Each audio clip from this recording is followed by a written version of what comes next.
Totoo bang may mga mayayaman na meron talagang malasakit sa mahihirap? Yung talagang may puso para tumulong sa mahihirap? Illegal na nga ang pagkubra ng kontrata sa gobyerno, hindi pa maayos ang trabaho.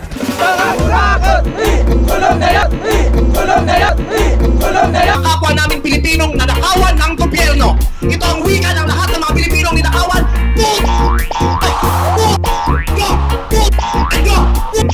Ang kontraktor nito, konektado umano sa bilyonaryong pamilya ng mga Villar. Tuloy-tuloy na po tayo sa ating topic for today. Ang mga tao, pag nakatikim ng yaman, wala na silang iisipin kung hindi, paano pang lalong yumaman.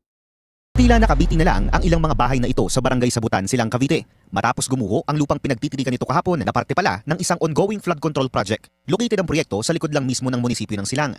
Communication lang namin po, mataas naman dito sa banda sa amin, bakit nila linagyan ng flood control na bakbak sila ng bakbak ng lupa? Hindi naman kailangan na kwan dito sa banda namin, hanggang dun sa baba, hanggang dun sa taas. Ganito naman kataas. Ayon sa DPWH banners na nakadisplay sa labas nito, Phase 3 and Phase 4 ang proyekto ng revetment along Imus River. Worth 47.5 million pesos each ang dalawang kontrata o may kabuang 95 million pesos. Hawak ng Motion Trade Development Corporation at Omnicon Builders ang Phase 3 ng proyekto. Nauna nang inireport ng Billionaire News Channel na konektado sa pamilyang Villar. Ang Phase 4 naman, Omnicon Builders muli at isang 01 Construction and Trading Incorporated ang may hawak. Ayon sa kinonsultang engineer ng Billionaire News Channel, may ilang red flags ang itinatayong proyekto.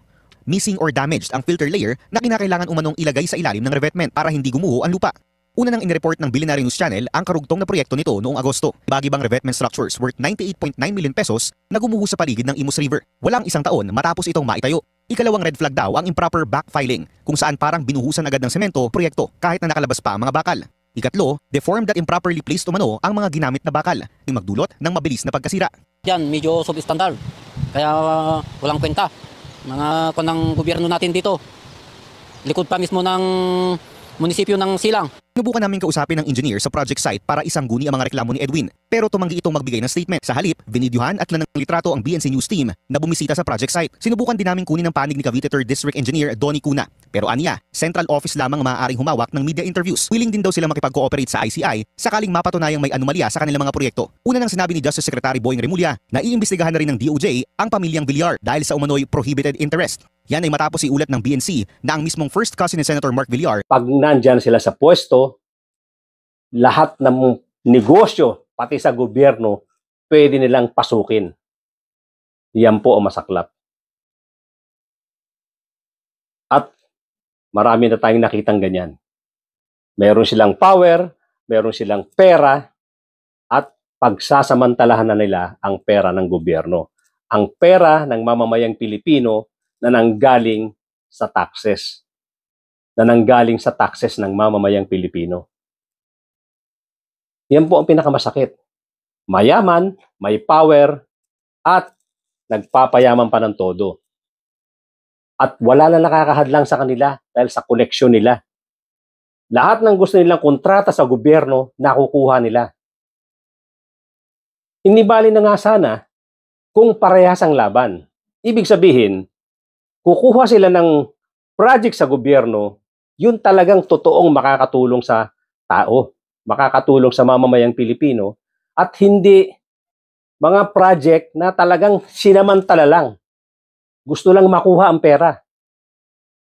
Ngayon nga po, meron tayong nangyayaring mga investigasyon dito sa ating gobyerno na pinamumunuan ng DOJ nitong si Secretary Boying Remulla at of course yung investigasyon na nangyari sa Blue Ribbon Committee na kung saan nga may mga pangalan ng senador na sasabit na sinamantala nila, lumalabas, sinasamantala nila yung mga proyekto ng gobyerno through commissions. At ang hindi maganda nga rito, yung mga flood control projects na marami dyan ghost. Marami dyan mga substandard. Talagang pinagkakitaan lang. Kawawa talaga ang mamamayang Pilipino rito. Dahil imbes na mapunta sa serbisyo, yung pera na ibinabayad ng mga tao para sa yung mga taxes na ibinabayad ng mamamayang Pilipino para mapunta sa serbisyo, napupunta sa mga bulsa nitong mga iilang mga switik, itong mga gahaman na mga politiko. Ngayon nga po, lumalabas na naman isang napakayaman na pamilya, napakayaman, according sa Bilyonaryo News Channel, itong pamilya Bilyar ay meron ding mga sabit sa kontrata. Itong kanilang mga ginawang project dito sa Las Piñas at parte ng Cavite na questionable din. Maraming nagrereklamo sa mga proyekto na to at lumalabas kamag-anak nila kung hindi naman close na mga kasamahan sa partido sa politika ang nakinabang ng mga kontraktor. Na si former Las Piñas Councilor Carlo Aguilar ang may-ari ng Motion Trade at IME Construction na nakakubra bilyon-bilyong pisong kontrata sa DPWH. Samantalang ang Omnicon Builders na ang malaking bulto ng mga kontrata ay makikita sa Las Piñas at Cavite, konektado naman sa kanilang close allies sa politika. Ngayon po, parte na sila sa mga iimbestigahan according to Secretary Boying Remulla. Kasama na sila sa mga iimbestigahan dito sa ICI at ng DOJ. Kaya nga po sinasabi natin, talagang ang mga tao, once na nakatikim ng yaman at nakatikim ng power, napakasamang kombinasyon. Dahil yung power at yaman, kasunod niyan yung koneksyon, lalong-lalo na koneksyon sa gobyerno at walang makapigil sa kanila, lalong-lalo na kung itinotolerate ng presidente. Kung talagang tropa-tropa nila ang presidente. Ganito ang lumalabas nung naging secretary ng DPWH itong si Mark Villar nung panahon ni Duterte. Karamihan kasi sa mga projects na to, doon nangyayari nung panahon na presidente si Duterte. At yun na nga, nagrereklamo ang maraming tao dyan sa Las Piñas at parte ng Cavite na lalo silang binaha nung nagkaroon mga proyekto na yan. At lumalabas nga, ang kontraktor dyan, isang kamag-anak at isang kadikit nila sa politika. Yan po ang pinakamasakit mga kapatid, mga kababayan. Sinasabi nga natin, hindi bali na nga sana baka mapatawad pa natin kung nagproyekto ng tama, talagang nilagyan ng tamang project study at inimplement ng tama yung proyekto. Kaya lang hindi ganon. Lumalabas, substandard yung proyekto at hindi nakatulong doon sa mga taong nakatira doon sa lugar na yon. Lalo daw silang binaha. Kaya, ang tanong nga natin dito, talaga bang ang mga ganitong mayayaman na may power, may influensya, hindi na talaga marunong makontento sa kung ano ang mayroon sila? Gagamitin pa nila yung kanilang power, gagamitin nila yung kanilang koneksyon para lalo pang magkamal ng yaman at hindi na kailangan itama yung mga proyekto. Hindi na iniintindi ang mamamayang Pilipino na magdurusa dito sa mga ginawa nilang proyekto na hindi tama. Na imbis na makatulong, lalong nakasama. Paano na lang ang mamamayang Pilipino kung lahat ng mayayaman ay ganito? Kaya nga sana, panawagan natin doon sa mga matitinong mayayaman, at alam naman natin marami niyan, suportahan po sana natin itong ginagawang investigasyon ng gobyerno. Tulungan natin ang presidente rito dahil napaka-volatile ng gobyerno ngayon ditong si PBBM. Dahil nga dito sa ginagawa niyang investigasyon. Dahil mapupunta na talaga ang investigasyon na to doon sa mga napakayayaman na mga taong may mga political clout. Kaya kung hindi natin tutulungan ang ginagawang effort ng gobyerno, delikado itong si PBBM. Sana itong mga mayayaman na matitino naman magnegosyo, suportahan natin si PBBM dito sa ginagawa niyang pag-iimbestiga dahil kung mangyayari na talagang ma-destabilize ang gobyerno dahil nga sa ginagawa niyang investigasyon. Halimbawa, biglang masipa na naman si Senator Tito Soto bilang Senate President at mapalitan yan ng isa pang corrupt na leader diyan sa Senado, mawawalan bigla itong effort na ginagawa ng gobyerno para imbestigahan itong nangyayaring mga napakalawak na korupsyon sa buong Pilipinas. Mawawala pong lahat yan pag iba na ang mga leader na nakaupo dyan. Kaya ang ating panawagan sa mga malalaking negosyante na matitino, pakisuportahan po ninyo si PBBM dito sa ginagawa niyang pag-iimbestiga. Dahil malalaking pangalan po ang nabubunggunan natin dito. Wala pa ako alam na senators. Although, merong relationships between contractors and senators. Ano naman natin. So, naging donor. Campaign donors. Pero more than that. Maraming magkakaibigan rin. It's just massive. Yung dami ng kasong kinakailangan i-file. Para maka-produce results, we have to focus on some. Kasi, syempre, gusto ng tao talaga. Andiyan ang justice sa harap mo. Proseso yan. Kaya yung low-lying fruit, yun muna siguro. Wala ibang other former ano yan eh. Inamin na naman nila, di ba? Yung bid rigging. Bid rigging is the thing that happens everywhere. In violation of law. Di ba? Kaya nga, pinag-usapan ko na dati, sinasabi ko na dati, impurity of corruption. Kasi wala na nga nahuhuli. Nobody has noticed it or nobody has bothered to make something out of it and to make people account. Wala pa eh. Ngayon lang ito nangyayari. And then to do it. Sir, ghost projects, mas madali din pong habulin. Low-lying fruit yun. Low-lying fruit yun. Open shot yun. How soon are we seeing na makakapag-file na po tayo ng ghost projects? Ano yan? May preliminary investigation pa. Kasi konting na after. Preliminary investigation yan. So, case build up, preliminary investigation, which is a long process. Then, court case, 120 days. At least 120 days siguro. Pero sir, mas maswerte tayo. By Pasko nila. Warrant of arrest. Maswerte na tayo. Yun pala. Yung senator na may from the Billionaire News Research, which we are getting a copy of. That was one thing mentioned. Kaya yung first kasi niya yung contractor doon sa lugar nila. So, that's the prohibited interest. Sir, ulitin lang natin para po mas malinaw. Iniimbestigahan na rin po ngayon si Senator Mark Villar. Oh, because of that prohibited interest, we're discussing being the contractor in Las Piñas. Mga sir, gano'ng karami? 18 billion worth of projects. Billion. 18.5 ang sabi sa report. But we have to flesh it out. Kasi we can't rely on a newspaper as a source of evidence. It's just a PIDIA gives us the leads that we have to follow. So i-invite din po ba si Mark Villar for communication?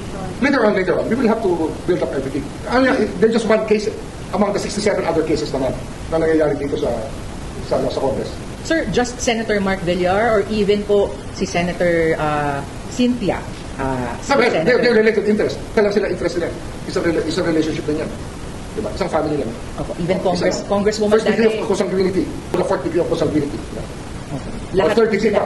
From Cynthia to the contractor's third degree. So sir, lahat po sila. Even Senator Camille. Kasi naging congresswoman po siya. Kasama rin yan.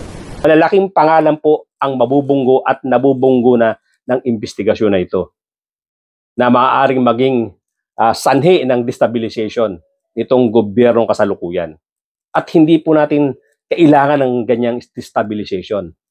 Hindi po natin kailangan magpalit ng presidente ng walang kaabog-abog at mapalitan niya ng isa pang korap na leader or mapalitan niya ng mas korap na leader. Magsasuffer po talaga tayong ng gusto at lahat ng ginagawang effort na pag-iimbestiga ng gobyerno, mawawala pong lahat yan. Hindi po ako maka Bongbong Marcos.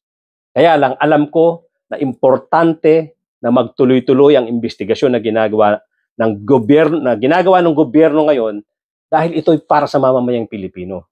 At kailangan ang suporta ng mamamayang Pilipino at ng mga nananawagan na tayo ng mga powerful businessmen dito sa country, sa ating bansa. Natulungan natin si PBBM dahil kung ang mauupo diyan sa gobyerno ay isang napaka-korap na leader at ang papalit sa Senado ay puro korap, magbabalik tayo sa square one, magbabalik po tayo sa zero diyan sa ginagawang effort sa pag-iimbestiga, sa pagpapakulong ng mga korap na mga politicians. Mawawala pong lahat yan. Mabubura lahat yan. At magtutuloy-tuloy na ang kaliwat kanan na nakawan sa gobyerno. Magtutuloy-tuloy na po yan. Hindi na po tayo makakaahon dito sa kinasadlakan nating napaka-pangit na sitwasyon ng ating gobyerno. Kaya nga po kahit hindi tayo maka-Marcos, kahit tayo ay merong mga ibang political leaning, ito po ang panahon na dapat nating suportahan ang presidente ng Pilipinas. Nang sa ganun po ay matapos itong investigasyon na ito, magkaroon ng magandang resulta. Maipakulong po natin ang mga politicians na mga nagsamantala sa kaban ng bayan, nang sa ganun naman tumino ang gobyerno natin. Nang sa ganon, matakot nang gumawa ng pagnanakaw itong mga politicians na to na ngayon ay naghahari dito sa Pilipinas. Nagagamit nila ang pera nila, nagagamit nila ang power nila, ang koneksyon nila para makuha lahat ng proyekto at binababoy nila ang mga proyekto na yan. Kinukuha lang nila ang pera.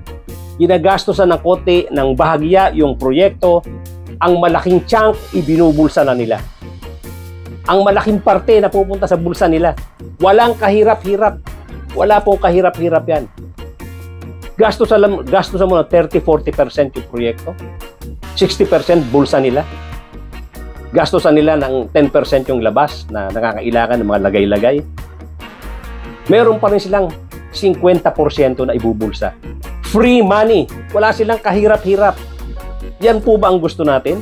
Kaya po tayo nananawagan sa mga malalaking negosyante, mayayaman sa Pilipinas na gustong tumino itong ating bansa dahil itong mga matitinong negosyante ay makikinabang din naman kung ang gobyerno ay matino.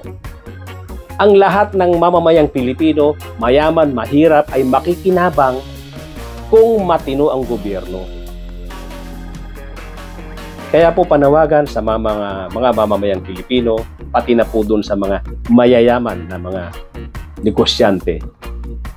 Ito po ang panahon na dapat magkaisa tayo. Tulungan natin ang gobyerno sa ginagawang effort ng pag-iimbestiga at ipakulong ang mga mayayaman na sobrang mapagsamantala at wala nang iniisip kundi yung para sa kanila. Gustong ubusin ang pera ng buong mundo at mapunta sa kanila. Ganun po sila kaganid. Hindi po natin kailangan ng mga ganitong leaders. Hindi po natin kailangan ng mga ganitong politicians. Ipakulong po natin ang mga ito. Ipakulong po natin. Magtulong-tulong po tayo. Panawagan po ng isang Pilipino sa kapwa Pilipino. Hanggang dyan lang po mga kapatid, mga kababayan. Thank you so much for joining me today. At sana doon sa mga bago lang dito sa aking channel, kindly subscribe, kindly hit the notification bell, pati na rin yung like button. Mag-comment po tayo. Paki-share po itong video para marami makaalam sa ating panawagan na dapat tulungan natin ang gobyerno sa ginagawang effort ngayon sa pag-iimbestiga. Magtulong-tulong po tayong ipakulong ang mga magnanakaw dito sa ating bansa. Nang sa ganon, tumino, umasenso na ang Pilipinas. Para sa lahat po ng tao yan. Again, thank you so much ladies and gentlemen at magkita-kita po tayong muli.